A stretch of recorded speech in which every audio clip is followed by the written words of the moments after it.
लोकसभेचे विरोधी पक्षनेता राहुल गांधी यांनी डॉक्टर संपदा मुंडे आत्महत्या प्रकरणी एक्सवर पोस्ट केली आहे. त्यामध्ये जस्टिस फॉर डॉक्टर संपदा असे म्हणत महाराष्ट्र सरकारवर ताशोरे काढले आहेत. महाराष्ट्रातील साताऱ्यात डॉक्टर संपदा मुंडे यांनी बलात्कार आणि छळामुळे त्रस्त होऊन आत्महत्या केली. ही कोणत्याही सुसंस्कृत समाजाच्या अंतःकरणाला हादरवणारी शोकांतिका आहे. एक होतकरू डॉक्टर मुलगी जी इतरांचे दुखणे दूर करण्याची आकांक्षा बाळगत होती, ती भ्रष्ट सत्ता आणि यंत्रणेतील गुन्हेगारांच्या छळाला बळी पडली.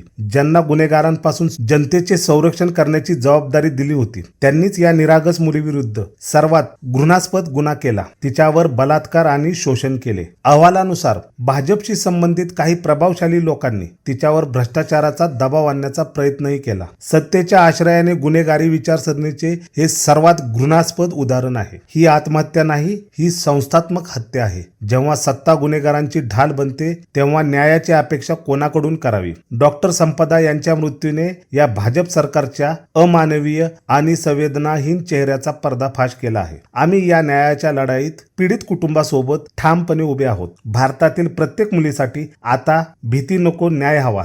Justice for doctor Sampada.